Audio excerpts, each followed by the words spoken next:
Hey everybody, it's Trey Bender here. Sitting here with Miss Casey. Casey, how old were you when you went to the program? Which programs did you go to? I was 14. I got sent to Seuss of the Carolinas, Okay, and I was there for exactly a month until there was space available at my Bachelor Academy. okay, And I was at my Bachelor Academy so I was there from from May to June, and then of 2000. No, it was 2001. And then I was at my Bachelor from June 2001 until August of 2002. wow, And then I was sent to Youth Care Incorporated, and it was, I think, about May '04. Like, it was my senior year, the end of my senior year, I believe. I missed my graduation. wow. Sorry to hear that. When you first got sent to your first program, did you go voluntarily or were you escorted? I was kind of tricked into it. I wasn't escorted. My dad took me.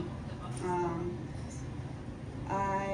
they told me it was just like a boarding school, but with therapy. Okay. And I had been in therapy almost my entire life up until then. Mm-hmm. But they explained that it was like I had known about the Asheville school here, Mm-hmm. which is a very good boarding school. So I thought it was going to be something like that, but with like therapy involved. Okay. I had no idea. Had no idea. I had no idea. You went to the wilderness program first. Yes. And what was the first thing they did when you got there? I can't remember if there was a strip search. Okay. There more than likely was. Okay. But I had come there. I had gotten sent there from the psych ward in Highland Park. Okay. So I hadn't really had a chance. I wasn't like coming from like my home. I don't think I think they knew that I wouldn't be able to have acquired whatever weapons or drugs. Okay. Not that that was my thing, but the first memories I have of Seuss was I was in the first all-girls group Okay. at Seuss before it had been co-ed. And they forced us to eat a whole thing, like a huge can of peaches. Really? Yes, because we needed the can to be able to cook the rice and lentils. I've heard of this before. So we had to eat the whole can. We were required to eat the whole can, even if it made it sick. And By a can of peaches, you talking about those the big ones. Okay. Yes, like the commercial ones that you get through like Cisco. Okay. I know exactly what you're talking about. And so we had that. We had to eat that, and I remember it was kind of late, and all we had at Seuss were tarps and the twine. Okay. And that was our backpack too. So it was our tent and our backpack. Wow. And that was like the first day. I was learning how to build our camping spot and how to pack. And then when we wake up the next morning, we had to learn how to make the backpack out of our tent. How many girls would you say you were with at this time? Between 6 and 10, 6 and 10? maybe. Maybe. I remember 4 people that I was really close with, and that's kind of all of my memories are centered around those people. But there was a Okay. bunch of, we weren't all coming in at the same time, and we weren't all graduating at the same time. Okay. So I don't remember that there was a real progression, like noting like this is when you graduate, because like I was there, I knew how long I was going to be there for. It was Okay. until you're only going to be there for 30 days until they have, like Mount Bachelor has graduations, and we were just literally just waiting for the kids to graduate from that. So you knew that you were going to be going to another. Before I went to Seuss, yeah. Okay, so you knew that you were going to be going to another supposedly therapeutic boarding school. Right. Did you stay the whole 30 days at the wilderness program? Okay. Okay. How much marching did you do? Hiking or what? Between 10 and 20 miles a day. 10 and 20 miles a day? Yeah. Wow. It just depended on whether it was uphill, downhill. Sometimes it would be less, I'm sure, because getting all these girls to hike together uphill or downhill at the same time was, you know, like herding turtles, I imagine. And then there were times when, you know, they'd do like ridiculous team building exercises. They'd like tie us all together and force us to march up ridiculously steep inclines. Wow. Which was honestly dangerous now that I'm thinking back on Absolutely it is. That was an experience in and of itself. And the other thing I remember about Seuss was that a lot of the people that they had that were in charge of these groups were in college, maybe. Like they weren't graduates, they didn't have very much experience. No education whatsoever, I take it. Well, technically being educated, I don't know what for. I just know that they were doing it to survive. Gotcha. You know, Gotcha. like get through college. Like the ones that I remember, they were just trying to make enough money to afford college. And that was here in North Carolina? Yes. Whereabouts? Seuss in the Carolinas, I believe, is out of Old Fort. Okay.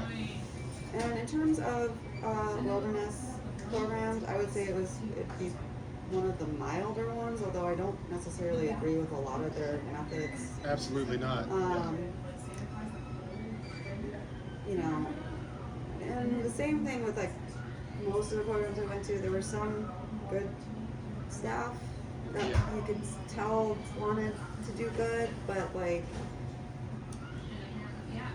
I'd say that the environment didn't really allow for that. Oh, yes. I get and that a definitely lot. the bad staff far outweighed the good. Very much so, and I experienced that in my programs too. Like Very. I can name people that I liked, and I still like to this day, but like at the same time, there's just like this dichotomy where you're like, I don't know if I should like them because they still participated in this environment that was absolutely harmful to me. Do you ever look back and wonder how it is that some of these people could have worked for a place like that, knowing full well that they were adults who knew the difference between right and wrong? I don't know that some of them were old enough. A lot of them were under 25, which is when the prefrontal cortex fully developed. So they were not that much far ahead in development. And a lot of us were. I also know a lot of kids that were graduates from the program that, to be honest, probably couldn't function that well outside of the program and came back and worked. I've met that too. I have met that too. So you were at the wilderness program for 30 days before you went to Mount Bachelor Academy in Oregon, right? Were you taken there by your family or? My dad dropped me off. Okay. So did you go to the airport or drive or what? We flew. We drove and flew. He drove me from Chicago to North Carolina for the program. Okay. And then he flew me to Oregon. What stands out when you first got to Mount Bachelor in Oregon? Like, what do you remember from when you first got there? It was very coldish. Very coldish. Like, outside or the facility itself? The facility itself looked a lot like a ski lodge. Okay. So it was very kind of welcoming Okay. at first glance. It's mostly once you were there long Gotcha. enough and you started to really observe everything that was going on, and you're just like, what? There's kids staring at the fucking wall. Really? They were those were the self-study kids. Anything that you did that was considered out of agreement, which honestly, like, there's 3 main rules: no drugs, no sex, no violence. Gotcha. But anything could get you on a self-study. I got put on a 6-week self-study for quote unquote not doing my work and swearing. Okay. And I was put on band the whole school. I had to stare at the wall all day unless I was doing manual labor. I was given awful writing assignments. Okay. That I had to complete. I wish I had kept some of it, but I didn't. Okay. When I left, it was I wanted no memory of that. I do get that. Um. So, and that was probably one of my first memories. Is like, why are these children seated at desks staring at the wall in the cafeteria? That was really strange. You'd see kids, instead of being in class, out doing like digging holes Okay. and then filling them back in. Really? Yes, like stuff like that. Was school there like a self-paced program? Yes. Do you- Well, yes and no. Like they had actual classes, Uh-huh. but like I remember like my math classes, like it was just read the chapter, do the test at the end of the chapter, which Yeah. all the even numbers would be in the Yes. back. Yeah. The answers would be in the back, so you could just look up the even numbers. And then you'd only have half the test to actually have to do. It was very, I want to say like it was like not real school. Not real school. Yeah, absolutely. That's exactly how it was in the programs that I went to. It was not real school. It was the exact same thing. Bunching all Yes. of the kids into the same classes. Yes. So like you had kids that were like who probably should have been in pre-algebra, like me. I was like a freshman when I got there. In the same classes as seniors. Like that's not. I don't think that should. I don't think it works out well that way. I agree, and that's exactly what happened to me too. And I understand exactly what it is that you're Someone's saying. going to suffer. It's either going to be the person that's more advanced or the person that is less advanced in school. Yeah. How long were you at Mount Bachelor? 14 months. 14 months. Yeah. Wow. I got lucky where, like I had my mentor in phase 2. We had 3 phases, phase 1, phase 2, phase 3. Okay. My mentor in phase 2, Desiree, hated me. Now, Absolutely hated me. Was Desiree another student, or was she? She was a former student that had come back and became a mentor, quote unquote mentor. Which And those were like the staff there? I imagine that they thought of themselves more as like the therapist. That's the therapeutic aspect Gotcha. of the boarding school. There were staff there that weren't mentors, that were part of like day-to-day life, like the cooks and the people that watched us while we were in the cafeteria and when we're not in therapy or school. Gotcha. There's administration too. Mm-hmm. Most of us knew them. Were the administrators very cold-hearted and uncaring? Kind of, yeah. Didn't want to hear it? No, because they'd heard it already. Okay. That seems to be a common thing that I've heard. A lot of the staff from Mount Bachelor Academy were also previously at CEDU. Really? Yeah. It was an offshoot of CEDU. Like Bill Hoffman and John Prince and Sharon Bitts. Okay. They were all previously employed by CEDU, if I recall correctly. Okay. Did you ever go to CU? No, thank God. Okay. Looking back, were rule violations a big deal, and could anything be some sort of crazy rule? Oh, absolutely. What's one of the craziest rules that you remember seeing people break on a daily basis while you were there? Bands. Bands, like talking? Yeah. Okay. I thought that was ridiculous, and you could get in a lot of trouble for it. Really? Were you separated by gender? Not real, no. But upon getting there, the first thing the girls are told, at least, the boys aren't put on bands with girls. All of the girls are put on bands with boys. Really? So you're not allowed to talk to the boys as soon as you get there, which is fine. Like, I was fine with that. Boys were not necessarily a big issue for me. I understand. But I thought it was sexist. Of course. Because the boys, they got there, they were allowed to do whatever. Absolutely. So, while you were there, would you say that the girls were treated worse than the boys, given the situation? I think the standards were different. Standards were different. The language was also different. Boys, despite the fact that maybe the boys could have been more promiscuous, the girls were always treated worse in that regard. Being called sluts and whores and whatever, even if you weren't, for instance, that wasn't something that was a problem for me, Mm-hmm. but I was still treated the same regardless. Wow.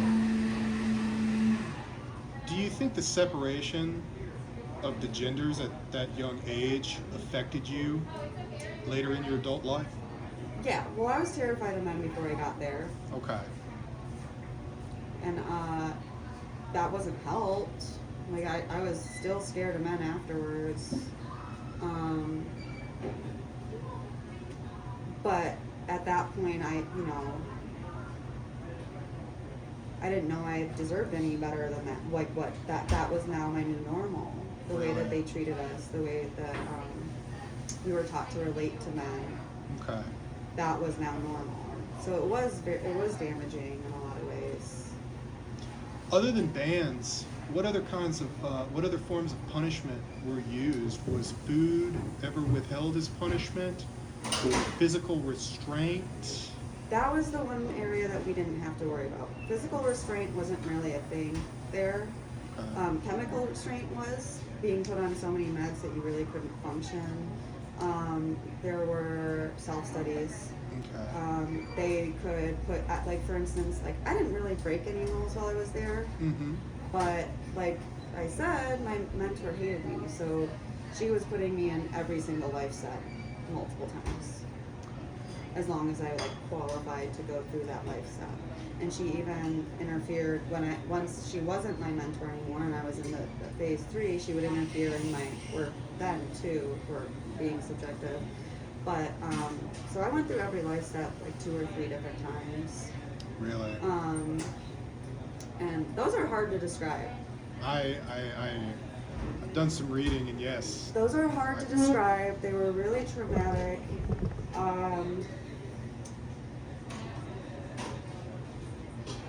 Some of them lasted just like a night, you know, but some of them lasted 2 weeks. And then some of them, one of the life steps we ended up they took us out of the country for. Do you feel like doing this manual labor outside of the country, do you feel like that was a way for them to exploit free labor? Or do you feel like... I think all of it was. Being being put on self-studies, like, that was all we ever did. Really? Was manual labor. And it's a funny thing, because when I was on my self-study, it was never really told what I was on it for. I was told that I wasn't doing my work, but I was never told what that really meant. I had a bunch of dish crews for swearing, Okay. so that was kind of tossed in as a reason, like as an excuse for why I should be on a self-study. But my mentor at the time, Desiree, really wanted to drop me a peer group, and they liked doing this to all of the kids, any of the kids that they could get away with it, because then they get paid to keep us there longer. And it was a business. Unfortunately, that's the truth. It isn't about like helping us. It's about money. Absolutely. And it's always been about money. But it's definitely exploitation of labor. Most of that campus was maintained and built by children. Really? Wow. That's how it was at my school too. Everything about that school was maintained by us. How much was a month's tuition at this school? From what I remember, about a little bit over $6,000 a month, and this was in 2001. Yeah, that's a lot of money.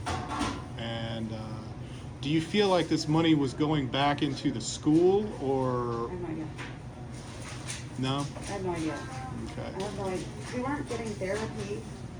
I only got to see a therapist because they had me on so many pills. Really? Other than your mentor, was there anybody else, like an adult, maybe an older person, that was making decisions for you in any way, or talking to your parents? Did you have anybody like that? Besides my mentor? Besides your mentor, yes. No? Okay.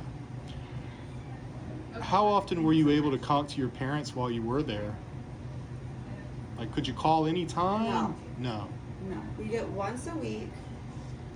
Our peer group had a day, and we'd be able to call the one time a week, and that was monitor. Okay. And if you said anything negative about your experience there, they'd hang up.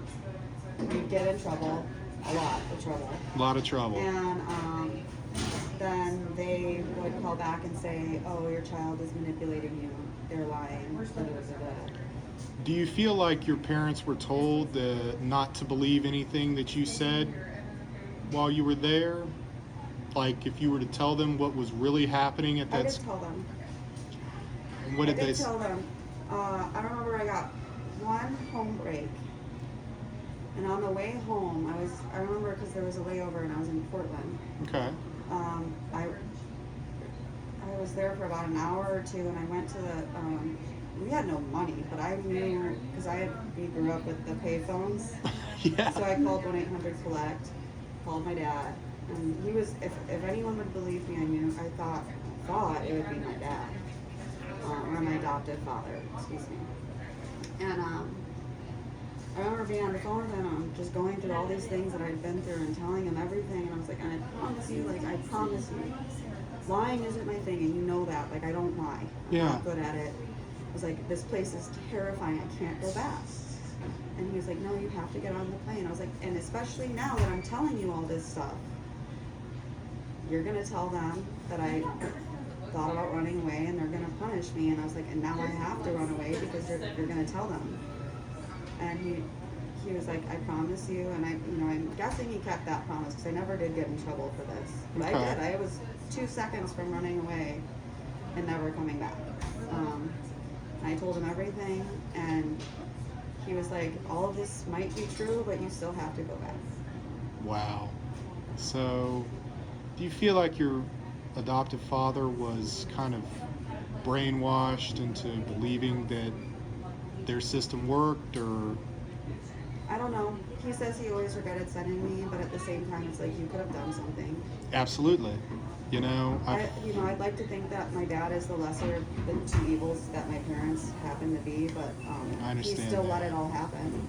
Yeah. He still didn't do anything. He still made me go back, despite what I was saying, and it broke me. I get that. I do. It broke. What little trust I had in them in the first place was gone, and I never got that back. Like, I gave them plenty of, and I'm going to say, like, even as an adult, I tried to forgive them. I gave them even more chances as an adult, and they showed me that they are who they are. Yes. They probably knew. Very much. They probably knew that I was being abused, and they probably were pleased with that. Because my life before NBA was no walk in the park, despite what they might tell themselves and other people. I had a similar thing with my parents and, my dad after getting out of my program. Oh, it saved your life. Yeah, I got that. Yeah. I was like, oh, really? And it was really funny because later on, oh, God, I remember at my wedding, in 2011, someone came up to me and they're like, you shouldn't complain about that. Like, they sent you to, what was it? The best boarding school that money could buy. And I looked at her and I was like, which one? You mean the one that got shut down, the one where a kid died, or the one? Because all of them have, have been accused of abusing children. Absolutely. I was like, and Mom Bachelor got shut down. It's gone now. Absolutely. The state pulled the licensing, and they in Aspen decided that it would be easier to shut it down than to. Sharon Bitts is I believe Betty Ford now. Wow. Which is terrifying to me because the stuff that they did, like I said, it was very cultish. Were there ever seminars that were put on by facilitators? Life steps. Those are the life steps. They're very similar to the seminars or the workshops or, any of the schools that came out of CEDU, basically. All based on Synanon. Really?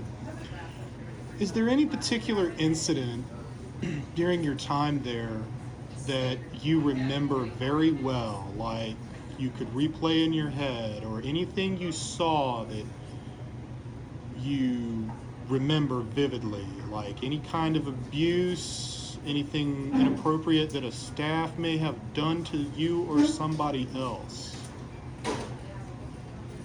All of it. All of it, okay. All of it was pretty bad, but specifically, my mentor Desiree was a sadist. She was very manipulative, very cruel. Okay. And I remember she put me on that self-study, and I'd been on it for about 4 weeks, and I had been out of school, and I knew I'd be behind. And I wasn't necessarily worried about being behind there, but like going back to public school, which was very competitive, knowing that I probably wouldn't be graduating with my class. And I was very concerned about that. And I wasn't allowed to talk to my parents the entire time I was on the self-study. And I knew I had to find a way to talk to them, because that's something that they may not care about me as a person, but they care about how I make them look. And if I got dropped to school, like if I got dropped a grade in school, that would make them look bad, right? Okay. So I had to talk to them. I had to find a way to talk to them. So one day, it had just snowed. It was the end of January in the mountains in Oregon. Freezing cold. So much snow. I'm from Chicago, so I've seen snow, and it was a lot even for me. Really? Yes. Yeah. Mm-hmm. And I remember being like, if I don't do something, like, I'm never going to go back to school again. Mm-hmm. So I grabbed 2 trash bags, and I climbed up to the top of the Life Step Hill, and I went sledding. Right? Like, all right. For instance, like, anything could get you in trouble. Yeah. But that was I decided that's going to be I'm going to get in trouble in a way that doesn't actually make me look bad. And I did that, and I remember we got to the bottom of the hill right as class was letting out. Okay. So the teacher came right out and goes, all right, you're coming with me. You're not even supposed to, you're supposed to be working. And they brought me to my mentor, Desiree. And she was like, well, we're going to call your parents. And I was like, yes. All right. Get what I want. They're going to think you're stupid. And in my head, I'm thinking, like, you're about to get, and you think I'm bad. Like, and I wasn't really that bad. I was a pretty normal kid. Me too. Just you wait. So we get on the phone, and I tell my parents, I was like, I haven't been in school for 4 weeks. Mm-hmm. I've been doing silly ass writing assignments about like why y'all don't love me and all this shit. I'm adopted. That's not something that should ever be spoken of to an adopted kid. Not at all. Like I'm shaking with rage just thinking about all this shit. And I was like, and I've been out of school for 4 weeks. I haven't done it in a shred of homework in 4 weeks. And they were like, and that was it. My mom was like, are you fucking kidding me? And she starts ripping into Desiree. And honestly, it was like, and Desiree just goes, whoop, hangs up. Wow. She's like, I'll just call them back when you're gone. But she didn't want me to hear them actually like standing up for me and like feeling hope. So she said she was going to call them back when you were gone. Yeah. She said that to you. But here's the thing, and like you'd think that like something good would have come from it, and I guess like I was put back into class. Mm-hmm. However, they put me on work projects at night. Really? In February. And what were you made to do during these work projects? We were building ice out of stairs, or building stairs out of ice, and with a pickaxe. The thing is that like I didn't have clothes there. I had a pair of jeans, I had a windbreaker and a fleece, and 2 t-shirts, Really? and a pair of really light hiking boots. Okay. In February, with the most snow I'd ever seen. At night, it got down to negative 13 degrees. Wow. And they would forget about us out there. We were doing work projects outside in the freezing cold with improper gear. I remember it being so cold that and painful. Mm-hmm. Like we didn't have gloves, nothing, no hat. I remember it being so cold that we were crying, and the tears would freeze to our eyelashes before it would even. And our eyelashes were getting frozen, stuck. And that went on for about 2 weeks. I'm sitting here just angry hearing that. You know. And that was, I don't remember how I finally got, I think that what ended up happening, the reason I got taken off my self study was she put me through another lifestyle. Really. And then I was allowed to be like that as part of like normal school. But like at that point, like nothing was normal anymore. I'd been on bands with all boys and everyone basically for the majority of my stay, and then I continued to be on bands with just about everybody. And like there are times, like even nowadays, I have a really hard time being around people in general. Mm-hmm. I'm very introverted. I'm very shy. Like once you get to know me, you wouldn't know that, but Same like here. I can act like I'm an extrovert. Uh-huh. Like I'm not totally freaked out, but the truth is that like being around people is very hard for me, even to this day. And I'm 34 years old, and it's been about 20 years. I actually do understand that. I get very anxious. Same here. And I'm always anticipating Oh, absolutely. everything going on around me. I can never just relax. So you find yourself being hyper vigilant, Yes. and you find And yourself. when I'm overwhelmed, I dissociate, and that's kind of like what helps me get through. Like I work in a grocery store. Mhm. There are times during the day when I'm just on autopilot, Yeah. and I couldn't tell you what I did during that day, just because I'm just like sensory overload. There's just too much. Do you find yourself enjoying work, like when you work constantly? Do you enjoy that? Yes, Okay. actually. So I'm a cashier at a pretty high volume store. Okay. Grocery store, and I love my job. I don't like the pay, but I love my job. Like I do love like the people I work with, and the fact is like most days I see the same people every day. Absolutely. I don't like working weekends, I guess, is when I don't like working, because it's just like sometimes we'll just get a lot of strangers. Mm-hmm. But I like my job for the pure fact that we get a lot of the same people day in and day out. These are all the same people I see at my kids' school.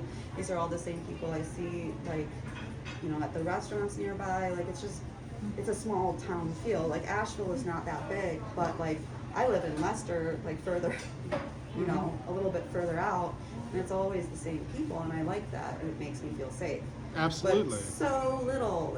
The smallest thing could happen, and suddenly, like, that feeling of being unsafe is there. Uh-huh. Always. Oh, yeah. I do get that too. After Mount Bachelor Academy, did you go to another program or anything like that? Youth care. So I was home from August of '02, and literally like the day after I got home from Mount Bachelor, I started at Regina Dominican. It was a Catholic school in Wilmette. Are you a Catholic? No. Okay. Ironically, though, that was probably the best experience at a school I'd had in a really long time. I They were really compassionate. I met some of people, like my best friends that are still my best friends to this day. I met that year. But it really was not a good fit for me because of the religious aspect. At that point, I was like, there is definitely no God. While you were at the Wilderness program and the Mount Bachelor School, was religion a big thing? No. And the reason being is that my adoptive family really weren't religious. I grew up Unitarian Universalist, so and also they were very, like my mom was very anti-Christian because of the experience she had with my dad's family. I got that. And how they push, they're Baptist, so they Free Will Baptist, so they kind of push their religion on us, regardless of the fact that we're not even that close. I'm probably the closest relative, besides my dad, to that side of the family. I get that. But religion was never really big for me, and especially after my experience in the programs and with my adoptive family. I was certain at that point there's no God. God, if there was, like, why would he why would this be part of his plan? Oh, It doesn't I- make yeah. any sense to me. I understand that completely. Now, spiritually speaking, that's a whole different thing, but I don't really believe in religion in the way that Christianity likes to push it. Same here. Same I don't here. believe in that. When you got to the Utah school, I was escorted to Utah to that school. Right. However, the circumstances were still different. Like I wasn't restrained. okay. I was transferred to Utah from the psych unit, the same psych unit in Highland Park. Okay. And I knew I was going. You knew you were going this time. Like I ran away a lot as a kid, and it was mostly because my parents were not. I don't know how to explain my relationship with them. I had everything I ever needed, and if I wanted something, like I used to ride horses, they bought me horses, Okay. but there was no love there. Like there was no nurturing. I was always the black sheep. I was, no matter how well I was doing, anything could be taken away from me. So it was Yeah. like, this isn't really mine. I get that. This isn't really for me. It's for them. It's to make them look good, so they can say, look at this charity case, you know. But she's awful. Yeah. She's such a bitch, which is like, When you got to the program in Utah, what was the first thing they did there? strip search. Okay. And I have been sexually assaulted as a child for years, and so for me that was very traumatic. I understand. There was also a strip search for sure at Mount Bachelor. I still remember that too. But like I said, like it was traumatic that like I was used to being treated like that. I get that. I had no autonomy. I wasn't allowed to say no. I wasn't allowed to talk back. Like I wasn't allowed to have an opinion or to be my own self. Like my parents, pretty much, my adoptive parents just hated who I was. I was over medicated to kind of like mute that, to make me more of the kind of person that they wanted me to be. I understand. I wasn't allowed to be me. Really? Yeah. Would you say that the program that you went to in Utah was as abusive as Mount It Bachelor? was completely different. How so? It was more clinical, Okay. less woo, not as culty, Okay. but they used restraint. They had an isolation room, a padded isolation room, and they used chemical restraints. So they would use Haldol if you acted out. Actually, that school also had a kid die at it, and I want to say 2007 or 8. Brendan, I forget what his name. It was a case of medical neglect. He Wow. went to them saying he felt sick. They told him he was lying, and they didn't believe him. Put him in the isolation room overnight, and he was dead by morning. He had a bowel infarction. Bowel obstruction? Yes, that. Or no, where it twists. Where you're, I'm not sure. anyways, I don't know. It was horrible. It was like, and I had similar, actually, to be honest, I had similar instances happen to me, where they had made something they had made this dinner, and, like, they didn't tell any of us that it was, like, straight out of the oven. Like, it was, like, a twice-baked mashed potatoes or something like that, and Okay. they were like, eat it now. So I went and I just put it right in my mouth, because at that point I just didn't question anything. I was afraid. Yeah. Also, food insecurity changes the way that you relate to food. Oh, yes. So like when you don't know when you're gonna get, and even now to this day it still affects me. I'll binge eat like crazy and get sick because I don't know if it's psychologically, I just don't know when I'm gonna get food next. Yes. Even though I know I have a full refrigerator and Yeah. full cabinets and I hoard food like crazy. And my I still freak out and I will eat or will binge eat like I'm not yeah. gonna have food. Food was used as motivation at my programs in South Carolina and Costa Rica. Right. And I feel the same way. To this day, I will say, I don't care what we're eating as long as it is a lot of something. Right. Or I'll just, like, I'll, like, I'll finish my whole meal in 5 minutes. Yeah. And I'll make myself, like, not, like, make myself sick, but, like, it'll hurt. Yeah. I'll finish the whole meal, and it'll be, like, too much, and I won't I won't eat it slow enough to know how full I am, that kind of thing. But, so what ended up happening at that program is I severely burned my mouth. Really? Had like a deep hole inside my mouth, and they wouldn't take me to the doctor. Wow. And it went on like that for weeks, and then we went to the doctor, and the funny thing was, it was like, it really wasn't that big of a deal. You could have just like taken me to the doctor, and all they had me do was eat yogurt. Wow. And that helps heal your mouth. I could have been in a whole lot less pain for all these weeks if you just listen. Like, not everything is about being a bad kid. No, not at all. Like, it was a very simple fix. I didn't have to go through this much pain for this much time. It doesn't even make sense. Yeah. While you were in this span of programs, were you ever threatened with being sent to harsher schools? All the time. Like actually. where? So at Mount Bachelor, there was always the constant threat of being sent to another wilderness program. So Second Nature was a big one. Mm-hmm. There's a couple other ones. I know some people got sent to Anasazi before it got closed. There was the one in Bend, Oregon that also got closed, North Star.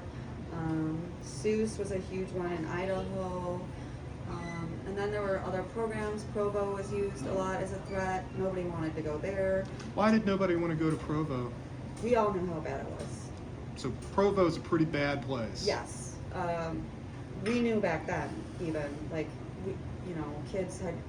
there was a lot of stories because a lot of these kids had been all over. There was a lot of kids that were at Mount Bachelor from Sea-Doo. There were kids at Mount Bachelor that had been at Tranquility Bay, at Casa.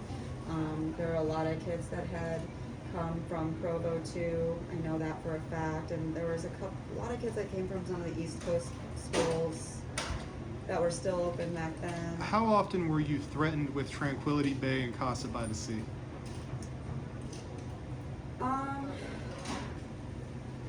Well, a lot of kids, here's the thing, we didn't have to be threatened verbally.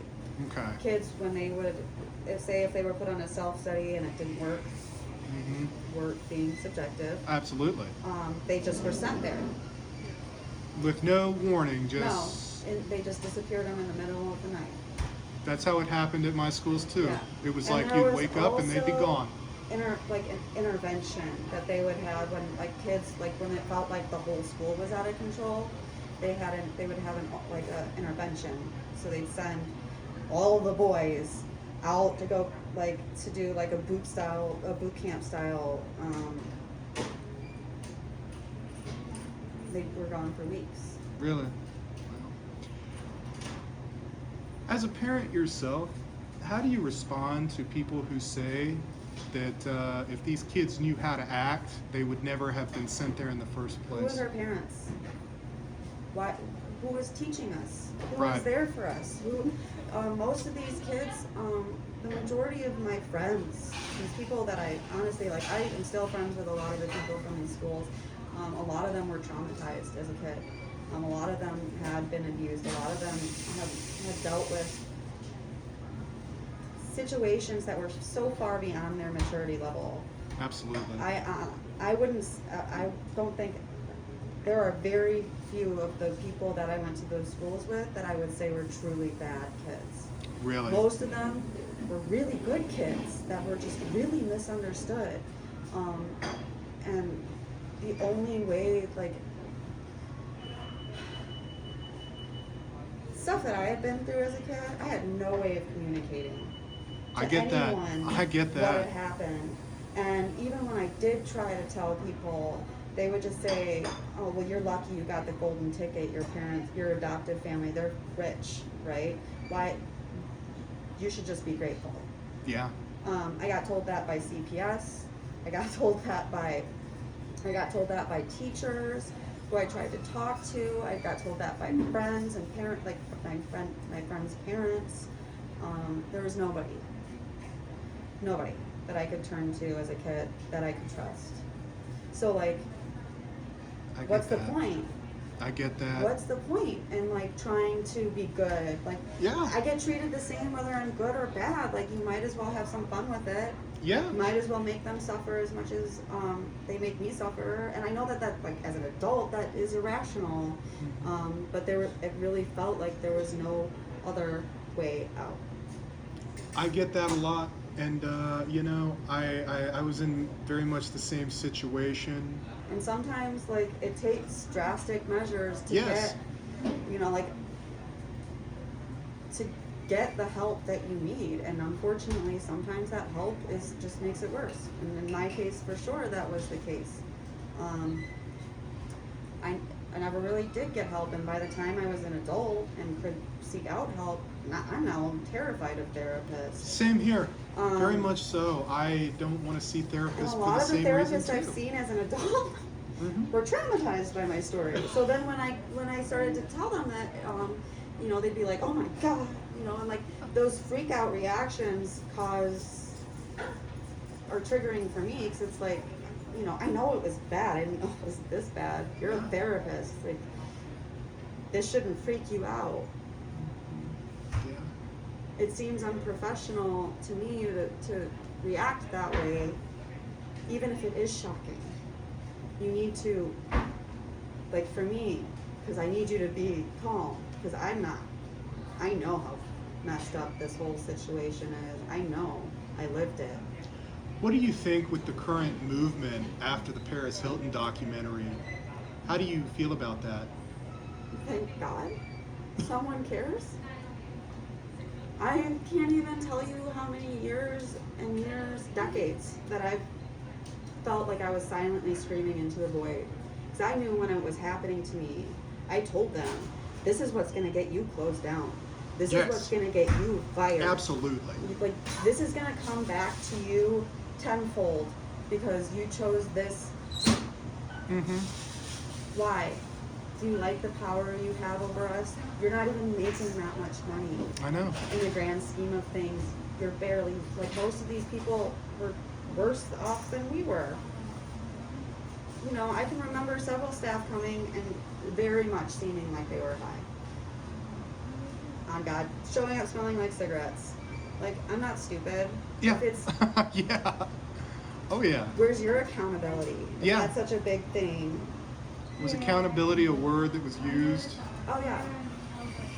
And honesty. I was like, I'm more honest than any of you. Can you be honest with your practices here? Because I don't think you're being honest with yourself. You're abusing children and calling it therapy. I knew it. And the funny thing was like, I grew up in an area that had really good schools.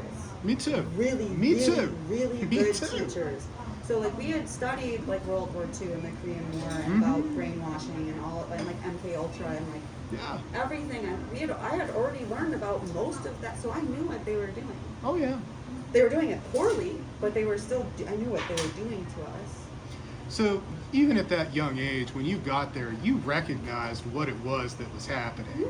And I was raised by narcissists, so I know what subtle manipulation looks like. Oh, of course. I knew, because like there was no outward like abuse. Like it wasn't like, well, actually that's not necessarily true, but like it wasn't in the same way that like people think of like horrific abuse. It was a lot of psychological abuse and mental abuse. Like, you know, Mom Bachelor became famous and it got shut down because they were doing like the life steps. They had these roles that you had to play, and one of them was like, I never, thankfully, never had to play these roles. I was always Cinderella, which was shitty, but in the terms of shitty roles, that was probably a good one. There were girls that were forced to wear French, and boys, actually, now that I think about it. I have one friend that was really, really traumatized by it. Forced to wear a French maid costume and give lap dances. Do what? Yeah. They made in A girl uh-huh. give lap dances. And a lot of these girls, bear in mind, had suffered from sexual assault, rape, Yes. molestation, Yes. trauma. And that's why, if they were promiscuous, that's a lot of the reason why, was because they were taught, like, at a young age that that's how they have value, right?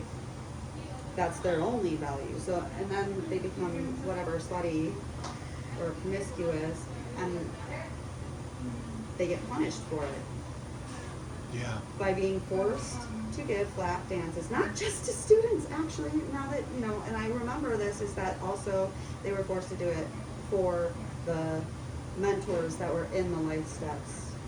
Wow. I'm just. So it wasn't outward, like, physical abuse. Like, Yeah. it wasn't like, oh, we're being restrained until, Yeah. no, it wasn't like that. There was no restraint there. It was all very much psychological manipulation to get kids to break us down and then build us up. But these people weren't therapists. These weren't psychologists or psychiatrists. These people weren't trained for this. They were using pseudoscience and done in a really poor way. Like, oh God, the life steps had, like, these things, I think they called them bioenergetics, Okay. where, you were forced to disclose all of the things that you had been through as a child, right? Like, so for me, I was molested at a really young age. I think probably around, my first memories of it were when I was 4. And they were, and it was really tricky. This whole thing, I was forced to go through Forever Young 3 different times. And every single time, my work always centered around either being adopted or being sexually abused at a very young age. And a lot of that work was centered around how it was my fault. Wow. And how I'm a victim. Like that's like part of my I'm personality. telling you, that was not your fault. Right. Well, I know that now. Thank Oh. God. I don't even talk to my family anymore because, it went further. Like, they made, anyways. Yes. But That let's was move later on. on and has nothing to do with these schools. But, Yes. Let's move on. Let's move on. Sorry about that. So, but, like, and we were forced to, like, they had these mattresses that they had taped the sheets to, and we had to lay down on it, and they were screaming. They would scream in your face. They'd have the kids and the adults scream in your face. They had these pillows pushed up against you to, like, it was very claustrophobic. Uh-huh. And you were forced to, like, pull on the sheets and scream out like you're. Were you ever made to take a towel? And There was a lot like that, yes, but it was a different exercise. Okay. It was the same kind of theory, only that, like, you had to, like, pull the sheet up, and the goal was to, like, like, scream so loud that the blood vessels burst in your, like, eyes. Wow. You had kids with their eyes just, like, blown out, Wow. like, they looked bloody. Yeah. Blood vessels in your face blown out, and, like, snot and Oh, tears wow. and vomit everywhere. It was disgusting. And this would go on all night, sometimes 2 nights. Some life steps, like I said, like, lasted a week or 2, depending. Like, the Promise was a week long, Venture was 2 weeks. Like, I spent the majority of my time there on bands with everybody and going through life steps or life step prep. Do you still talk to anybody that you went there with? Are you in contact? I do try to keep up with anybody that I can, really. Like I told you, it's not about getting out of the fire, right? Right. It's about getting out of the fire and turning around and helping everybody else out of the fire, making sure they're all safe too. The thing I think that's broken my heart the most about this program is watching all my friends die slowly or fast. Have you lost a lot of friends to drug overdoses Yes, and suicides? I told you about the one kid that went to Tranquility Bay. After the program, I was living in Seattle, and he tried to kill himself. He stabbed himself in the stomach. He spent like a month in the hospital. One of my best friends from there, who I cared very deeply for, he, I believe he OD'd. I actually never had the heart to ask. He just, I had just given birth, my son had just been born, and none of us had heard from him. Wow. And he did this frequently because he was a heroin addict, so he was either, doing drugs in prison, or dead. And we found out that he had died, and I just couldn't talk about it. I understand. Of everything that did happen to you, what's the one thing you feel like you've carried into your adult life? Just the feeling of being worthless. And I get that. People, I get that a lot. Most people don't understand. I understand. When I try to explain that, like, I have CPTSD and anxiety, like, they're like, yeah, we all do. And it's like, no, you don't understand. No, they wouldn't understand that. You don't understand, like, little things will set me off. And you may not know that I'm triggered. Right. Like, I know that word is thrown around a lot, but for me, like, it's a real thing. And because of the way that I was treated as a child, like, you would never know. Yeah. Because I've learned to carry it so well.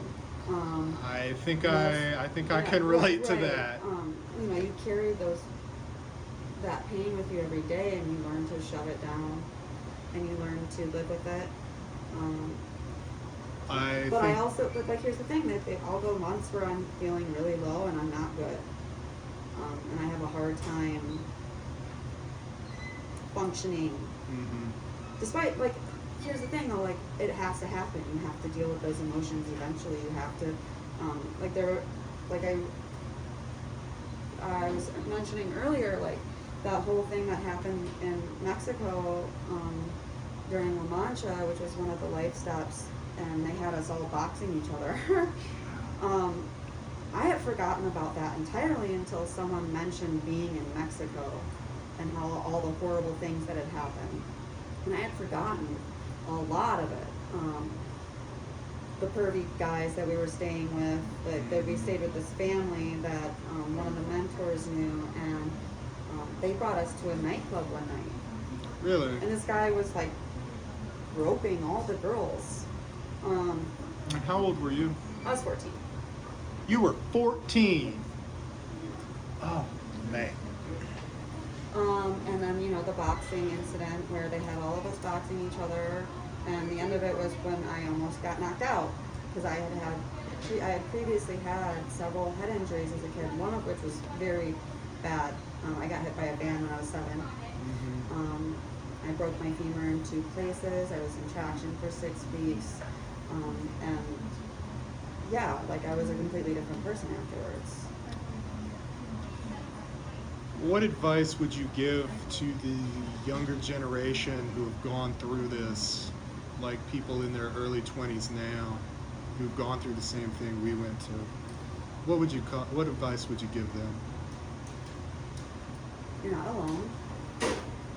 Don't be afraid to reach out. Like, you have this huge support system now that we never had. Like, Absolutely. Oh, this whole very Breaking much. Code Silence, and there's all these other offshoot groups nowadays. You can get the help. We can help each other in a way that we never had the opportunity to have in the past. Like, I remember, like, I always thought that MDA was horrible. There was never a time, like, we got out of there and I was like, peace, right? Yeah. And I would actively fight with the other students that I went there with about how bad it was and how abusive it was. Because I knew, even when I was there, I was like, this is abuse. I knew all the red flags. I'd seen it all before. It was nothing new to me. But a lot of these kids were brainwashed into thinking that they deserved it. And it took them years to wake up from it, right? Yeah. A lot of the kids come out of those schools saying, "Oh, it saved my life," Well, how would you even know that? Right. You had no idea what the trajectory of your life would have taken. Not at all. Nobody has any idea. A lot of kids do the same things you were doing, and they end up just fine.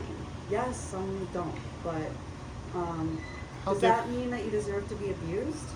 No. Not at all. That doesn't mean, and like, here's the thing, a lot of these kids don't realize the damage that's been done until like a decade later. When they wake up and someone mentions something to them, and it all comes flooding back, because that's how your brain deals with trying to survive. Because you can't just like, you have to function. Yeah. You have to survive somehow, and so you're, like, a lot of us dissociate. A lot of us use dissociation as a method of survival. Otherwise, you wouldn't be able to handle those emotions or those memories in a functional way. How different do you think your life would be now if you had never gone to the programs and just lived a normal life? I don't know. I never had a chance to know. Okay. I think about it sometimes, but it's painful because I have no basis of comparison. I look at people that are normal, but like, how normal are they really? All of us have trauma. All of us, everyone has some sort of trauma. Everyone has some sort of mental health crisis at some point in their life. Like, are we really ever normal? Right. Some people are, I guess, but I don't know that many. Me neither.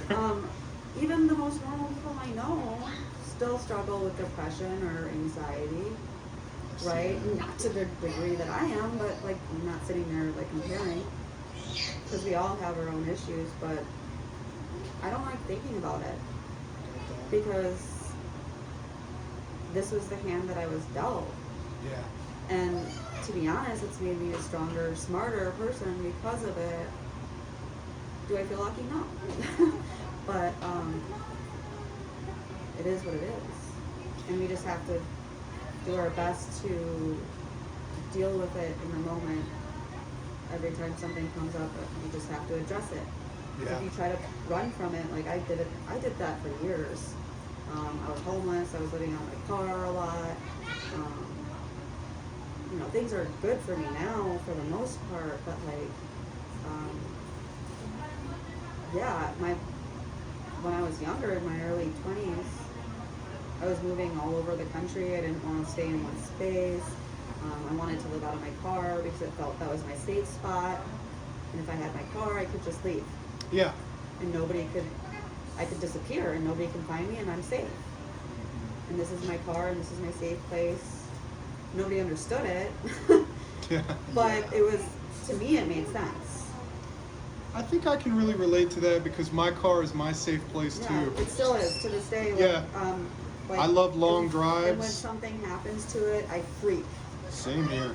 Like, I've been having car troubles and it's been like hell for me because like that's freedom to me. If something happens, I can leave. Yeah. I don't have to.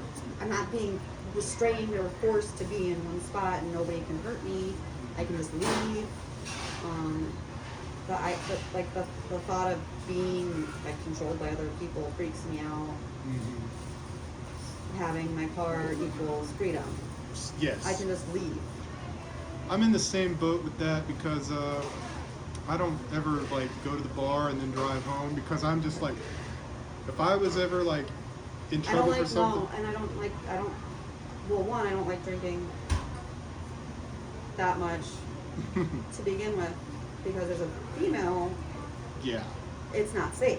Right. That was pounded into my head at a young age, and then through experience, it's just not safe. And then on top of it, like, okay, if you drink, you can't drive. Right. And then you're stuck there, and you're reliant on other people. And like the other damage from these programs is being fiercely independent to my own detriment. Like I can't let other people help Same me. here. I can't trust these people. Nobody can be trusted. Mm-hmm. I have to do it myself. I am the same way, and I seldom let anybody other than maybe my mother drive me anywhere. Like if I go somewhere. My own either. I don't like being a passenger. I'm a terrible passenger. Yeah. If I go somewhere with somebody, I volunteer to drive. We're gonna take my car. Or we're taking separate cars. Right. Something like that. So I can leave early if I want. Right. But Because that's also like Mhm. Sensory overload is a thing that I experience a lot, and I just if I can't handle, if I get to that point where I'm one drained because I'm an introvert, so my energy gets drained really quickly. But I also experience like sensory overload being in a, for instance, like being at work and in a grocery store, and you're just like dealing with all these people and all these sounds, all these lights, all these colors. It's too much. Bars, forget it. I will go to concerts. I do like going to like live concerts. music. That's the kind of sensory overload that I like. Mm-hmm. Um, because you can feel everything. Yeah. It's a very like For the longest time, I would love to go to casinos and go to Vegas and see the lights because I would just love it. yeah. I would I love didn't- I the didn't fast like it, but I pace. totally get it. Yeah. I love the fast pace, and I do that. Last thing I'm going to ask, if you could talk directly to the people who run these programs and the people who abuse you like your mentor, what would you say to them? Shame on you. You hurt a lot of people, and we're still feeling that pain to this day. Desiree, shame on you. You abuse children. I know you're still in mental health to this day, and I want you to know that the majority of the people who know you think that that is abhorrent. Mm-hmm. And a lot of us remember you. I want you to know that. We all remember you. We all remember how you treated us. And you didn't help at all. Even, the good staff, Mm-hmm. we remember you too. And how you failed us. And I know you thought you were helping, but I want you to know you failed. And I hope you learned from that. I hope that, but the truth is I don't have a whole lot of faith in that. Like, I don't really think that they did. I think that they felt justified because we were bad. Mm-hmm. But we didn't deserve that.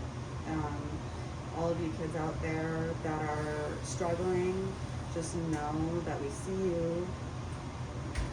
We've been through it. We see you. Like, you're not alone. You can always reach out to any of us, and most of us will do everything we can to help you. And you're loved.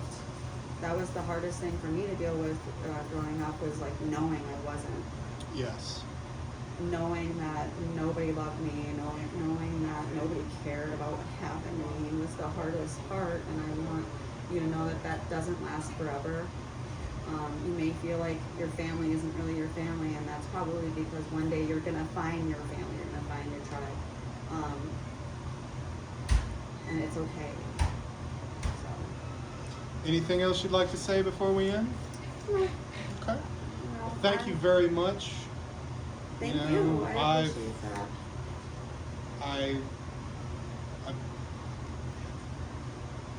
I enjoyed hearing your story. I definitely saw a lot of similarities, and I get it. I get everything that you're talking about. Only people that have been through it will ever understand. Absolutely. As much as like we can like talk about our experience and like try to explain it, unless you've been through it, like there's no way of knowing. Like, there's no way to explain like the absolute terror of walking into a life step, right? Like, there's no way. Like, you have like, then there's not a lot of information either because of the way that they conditioned us to not talk about it. It was against the rules to talk about life steps. We weren't even allowed, like when we came out of life steps, we weren't even allowed to talk about what happened in them. And it was just absolute terror. Every single time. I understand that. So, there are a lot of people just don't, there's no basis for comparison. It was very cultish. Like, if you want to look up, like, what it's like, because there's just not. There's not enough information. No, there's On not. the kids that went to Mount Bachelor, they don't like talking about it for a good reason. It was horrible. It was terrifying. But it was also weird. It was very strange and a lot of like creepy behavior like that is really hard to explain. It just is, there's no way to explain like, and you know, of course, then there's the questions, well, what did you do to deserve that? Well, nobody deserves it, guys. No. Nobody deserves to go through, no matter what you do. There's a reason why prisons are heavily regulated. Yeah. Because it's to prevent that kind of, you know, like the, what is it called? The Stanford prison experiment. Yeah. They wanted to prevent that kind of behavior, so that's why they're regulated. Of course, it's not, no system is perfect, but I'm just saying, like, there's no reason why this industry shouldn't be regulated. Right. And it isn't. Even in 2021, they're just now passing bills. Right. That's insane to me. It's insane to me that it's been allowed to go on for this long. And to me, it's a lot. Yeah, obviously, if you follow the money, it's because the connections run so deep with politicians, with corporations. Mm-hmm. You know, like Mitt Romney owns. Mitt Romney is a big-time profiteer from the troubled teen Bought out industry. Aspen Health, so he owned Mount Bachelor Academy before it got closed. You know, so for me, it's just like, and it's not okay. I'm like, yeah, he's a Republican. The Democrats aren't any better. No. So, I want to tell you it's something just about money that. Yeah. and greed. And oh God, I saw a quote on, I think it was Breaking Close. It was an interesting take on the whole situation. They're like, well, I think it's just like white American culture cannibalizing itself. I forget who said it, but it really struck a nerve for me because I think it's true. Like, it is. Yes, there were Black and Hispanic and Middle Eastern and Asian kids at these schools, but not in the same numbers as wealthy white kids. Yeah. Yeah. And it makes a whole lot of sense because when you look Wealthy at our white kids. You're right about that because that was totally me. you know, same. But this is the most I've ever seen at once happen with this industry. And Same here. I feel for the first time in a long time, hope. Me too. Because, like, I knew what happened to me was wrong. Yeah. But, like, the thing that always fucking killed me was, like, knowing how many kids were going through it at any given time. Like, that always, like, I always wanted, this is what we always wanted. Yes, it is. So, for the first time in a long time, I feel a lot of hope. I'm glad to hear that, and I feel the same way. Because, like, and it's not something I'm used to, so it's very apprehensive, but at the same time, like, I just have to think positively and hope for the best, because that's all we can do, and hope that now that there's all this publicity and there's politicians getting involved, like, that's something that never really happened, except for when they were making money off of it. So, and it's crazy, like, crazy hopeful that, like Senator Gelser actually wanting to hear our stories. Yeah. Really? Because I was in Oregon. I went through hell there. Me too. Is there anything else you'd like to add? Keep your head up, kids. We love you. And just, keep up the good work. Casey, thank you for doing this today. Absolutely. Thank you very much. It took a lot of courage and bravery for you to come and do this, but I think your story is going to inspire somebody out there. I hope so. I hope so too.